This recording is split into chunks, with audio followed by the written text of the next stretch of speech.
Hello বিয়াস, আসসালামু আলাইকুম। তো সবাই কেমন আছেন? তো আমার কাছে একটি ভাই ফোন নিয়ে আসলো। এটি হচ্ছে আপনার আইফোন এক্স মডেল।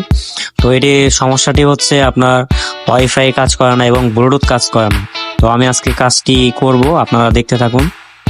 আর যদি ভালো লাগে অবশ্যই ভিডিওটি শেয়ার করবেন।